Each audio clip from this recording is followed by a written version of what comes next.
ನೋಡ್ತಾ ಇರೋರೆಲ್ಲರಿಗೂ ವೆಲ್ಕಮ್. ಹಾಗೆ ನನ್ನ ಸಬ್ಸ್ಕ್ರೈಬರ್ಸ್ಗೆ welcome back to my YouTube channel.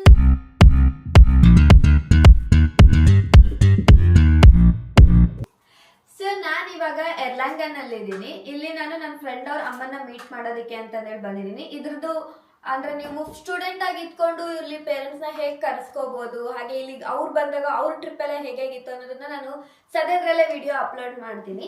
And ಇವತ್ತು ಸಂಡೇ ಸ್ಪೆಷಲ್ ಎಪಿಸೋಡ್ ನ ಮಾಡ್ತಾ ಇದೀವಿ. ಸೊ ಇವತ್ತು ಆಂಟಿ ನಮಗೋಸ್ಕರ ಇಕ್ಕಿದ ಬೇಳೆ ಸಾರನ್ನ ಮಾಡ್ತಾ ಇದ್ದಾರೆ. ಅದು ಅವ್ರ ಕಡೆ ಸ್ಪೆಷಲ್ ಅಂತೆ. ಸೊ ಅದು ಹೇಗ್ ಮಾಡೋದು ಅಂತಂದೇಳಿ ನೋಡೋಣ ಬನ್ನಿ. ಅವ್ರನ್ನ ಕೇಳೋಣ ಇದಕ್ಕೆಲ್ಲ ಏನೇನ್ ಬೇಕು, ಹಾಗೆ ಇದಕ್ಕೆ ಇಂಗ್ರೀಡಿಯೆಂಟ್ಸ್ ಎಲ್ಲ ಏನೇನ್ ಬೇಕು ಇಕ್ಕಿದ ಬೇಳೆ ಸಾರು ಮಾಡಕ್ಕೆ. ಬೇಳೆ ಸಾರು ಮಾಡಕ್ಕೆ ಫಸ್ಟ್ ಹಿಕ್ಕಿದ ಅವರೆಕಾಳು ಬೇಕು. ಅವರೆಕಾಳನ್ನ ಬಿಡಿಸಿ ಅದ್ರ ಕಾಳನ್ನ ತೆಗ್ದು ನೆನೆಸಿಟ್ಟು ಅದ್ರ ಸಿಪ್ಪೆ ಬಿಡಿಸಿ ಈ ತರ ಕಾಳು ಹಿಕ್ಕೋಬೇಕು. ಆಮೇಲೆ ಮೊದಲಿಗೆ ಈ ಹಿಕ್ಕಿರೋ ಕಾಳನ್ನ ಹಸಿ ವಾಸನೆ ಹೋಗೋವರೆಗೂ ಎಣ್ಣೆ ಹಾಕೊಂಡು ಫ್ರೈ ಮಾಡಬೇಕು. ಇದಕ್ಕೆ ರುಬ್ಬಕ್ಕೆ ಬೇಕಾಗಿರೋಂಥ ಸಾಮಾನು ಏನಂದ್ರೆ ಈರುಳ್ಳಿ ಬೇಕು, ಶುಂಠಿ ಜಾಸ್ತಿ ಇದ್ರೆ ಟೇಸ್ಟ್ ಸಾರು. ಸೊ ಶುಂಠಿ ಇಷ್ಟು ಈರುಳ್ಳಿಗೆ ಒಂದು 300 ಗ್ರಾಮ್ ಅವ್ರು ಹಿಕ್ಕಿದ ಕಾಳಿಗೆ ನಾನು ಇಷ್ಟು ಈರುಳ್ಳಿ ಮತ್ತು ಇಷ್ಟು ಶುಂಠಿ, ಆಮೇಲೆ ಕಡಲೆ ಬೀಜ ಬೇಕು, ಆಮೇಲೆ ಅಚ್ಕಾರದ ಪುಡಿ ಬೇಕು, ಧನಿಯಾ ಪುಡಿ ಬೇಕು, ತೆಂಗಿನಕಾಯಿ ಬೇಕು, ಉಪ್ಪು, ಒಂದು ಸ್ವಲ್ಪ ಚಕ್ಕೆ ಲವಂಗ. ಇದಿಷ್ಟು ರುಬ್ಬಕ್ಕೆ ಹೋಗುವಂಥ ಐಟಮ್ಸ್. ಸಾಂಬಾರ್ಗೆ ಟೊಮೆಟೊ ಟೊಮೆಟೊ ರುಬ್ಬಕ್ಕೆ ಹಾಕಂಗಿಲ್ಲ, ಇಲ್ಲ ಟೊಮೆಟೊ ಸಪ್ರೇಟ್ ಒಗ್ಗರಣೆಗೆ ಹಾಕೋದಷ್ಟೇ. ಅದು ಮಿಕ್ಸಿಗೆ ಶೇಂಗಾ ಹಾಕಬೇಕಾದ್ರೆ ಅದು ಹುರಿದಿರೋ ಶೇಂಗಾ ಆಗಿರಬೇಕಾಗುತ್ತೆ. ಸೊ ನೀವು ಒಂದು ಪಕ್ಷ ಶೇಂಗಾನ ಹುರಿದಿಲ್ಲ ಅಂದರೆ ಮೊದಲು ಶೇಂಗಾನ ಹುರ್ಕೊಳ್ಳಿ. ಅದಾದಮೇಲೆ ಒಂದು ಪ್ಯಾನ್ಗೆ ಎಣ್ಣೆ ಹಾಕಿಬಿಟ್ಟು ಎಣ್ಣೆ ಕಾದಿದೆ ಅಂದಾಗ ಅದಕ್ಕೆ ಈರುಳ್ಳಿನ ಹಾಕಿ ಫ್ರೈ ಮಾಡ್ಕೋಬೇಕಾಗತ್ತೆ. ರೆಡ್ ಆಗೋವರೆಗೂ ಹುರ್ಕೋಬೇಕು ಚೆನ್ನಾಗಿ. ಶೇಂಗಾ ಜೊತೆ ಆ್ಯಕ್ಚುಲಿ ಗೋಡಂಬಿ ಅಥವಾ ಗಸಗಸೆನ ಹಾಕಿದರೆ ಇನ್ನೂ ಟೇಸ್ಟ್ ಇರುತ್ತೆ ಅಂತ ಅಂದರು. ಹಾಗಾಗಿ ನಾವು ಮತ್ತೆ ಇಲ್ಲಿ ಗೋಡಂಬಿನ ಆ್ಯಡ್ ಮಾಡ್ಕೋತಾ ಇದ್ದೀವಿ. ಬೇಕು ಅಂದರೆ ನಿಮಗೆ ಗಸಗಸೆ ಕೂಡ ಆ್ಯಡ್ ಮಾಡ್ಕೋಬೋದು. ಇವಾಗ ಈರುಳ್ಳಿ ತಣ್ಣಗಾದ್ಮೇಲೆ ಎಲ್ಲ ಒಟ್ಟಿಗೆ ಹಾಕ್ಕೊಂಡು ಪೇಸ್ಟ್ ಮಾಡ್ಕೊಳ್ತೀನಿ. ಕೊಬ್ಬರಿ ಹಾಕ್ತಾ ಇದ್ದೀನಿ. ಕೊಬ್ಬರಿ ಬೇಡ, ಕಾಯಿ ತುರಿ ಹಾಕಿ, ಹಸಿ ಕಾಯಿ ತುರಿ ಚೆನ್ನಾಗಿರುತ್ತೆ. ಇದಕ್ಕೆ ಕಾಯಿ ಜಾಸ್ತಿನೇ ಹಾಕಬೇಕು, ಯಾಕಂದರೆ ನಾವು ಬೇಳೆ ಬಳಸ್ತಾ ಇಲ್ಲ, ಬರೀ ಕಾಳಲ್ಲಿ ಮಾಡ್ತಿರೋದ್ರಿಂದ ಸ್ವಲ್ಪ ಕಾಯಿ ಜಾಸ್ತಿನೇ ಬೇಕು. ಇವಾಗ ಇದಕ್ಕೆ ಈರುಳ್ಳಿ ಆ್ಯಡ್ ಮಾಡ್ತಾ ಇದ್ದೀನಿ.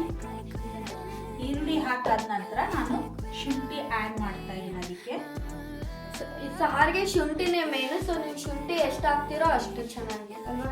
ಹೌದು. ಈಗ ಅದಕ್ಕೆ ಸ್ವಲ್ಪ ಕ್ಯಾಶ್ಯೂಸ್ ಮತ್ತು ನಾನು ಹುರಿದಿಟ್ಕೊಂಡಿರೋ ಕಡಲೆ ಬೀಜನ ಆ್ಯಡ್ ಮಾಡ್ತಾ ಇದ್ದೀನಿ. ಅದಕ್ಕೆ ಸುಮ್ಮನೆ ಲೈಟಾಗಿ ಮಸಾಲೆ ಹಾಕ್ತಾ ಇದ್ದೀನಿ. ಚೂರು ಚಕ್ಕೆ ಲವಂಗ ಮಿಕ್ಸ್ ಮಾಡ್ತಾ ಇದ್ದೀನಿ. ನಾನು ತೆಗೆದಿಟ್ಕೊಂಡಿರೋ ಅಂಥ ಧನಿಯಾ ಪುಡಿ ಆ್ಯಡ್ ಮಾಡ್ತಾ ಇದ್ದೀನಿ. ಇದಕ್ಕೆ ಧನಿಯಾ ಪುಡಿ ಜಾಸ್ತಿ ಆದಷ್ಟು ಸಾರು ಟೇಸ್ಟ್ ಬರುತ್ತೆ. ಅದ್ರ ಜೊತೆಗೆ ಅಚ್ಕಾರದ ಪುಡಿ ಆ್ಯಡ್ ಮಾಡ್ತಾ ಇದ್ದೀನಿ. ಇದನ್ನೆಲ್ಲ ಸೇರಿಸಿ ನಾನು ರುಬ್ಬಿಟ್ಕೊತಾ ಇದ್ದೀನಿ. ನಾವು ಏನೇನು ಮಸಾಲೆಗಳನ್ನೆಲ್ಲ ಹಾಕಿದ್ವೋ ಅದನ್ನೆಲ್ಲ ರುಬ್ಕೊಂಡಿದ್ದಾಗಿದೆ. ರುಬ್ಬಿದ ಮಿಶ್ರಣ ಈ ಥರ ಬಂದಿದೆ. ಈಗ ಈ ಕಡೆ ಮತ್ತೊಂದು ಬರ್ನರಲ್ಲಿ ಕುಕ್ಕರ್ನ ಇಟ್ಬಿಟ್ಟು ಆ ಕುಕ್ಕರ್ಗೆ ಡೈರೆಕ್ಟಾಗಿ ಈ ಒಂದು ರುಬ್ಬಿದ ಮಿಶ್ರಣನ ಹಾಕ್ತಾ ಇದ್ದೀವಿ.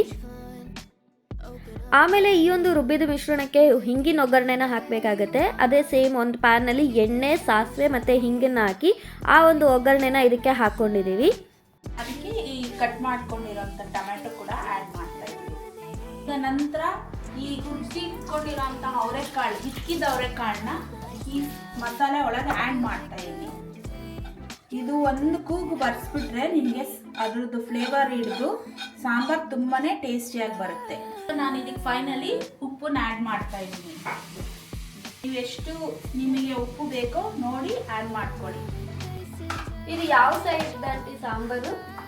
ಇದು ಆ್ಯಕ್ಚುಲಿ ನನಗೆ ನಮ್ಮ ಅತ್ತೆ ಮನೆ ಕಡೆ ಮಾಡೋ ಅಂಥ ಸಾಂಬಾರು. ಮೊದಲಿಗೆ ನಂಗೆ ಇದ್ರ ಬಗ್ಗೆ ಗೊತ್ತಿರಲಿಲ್ಲ.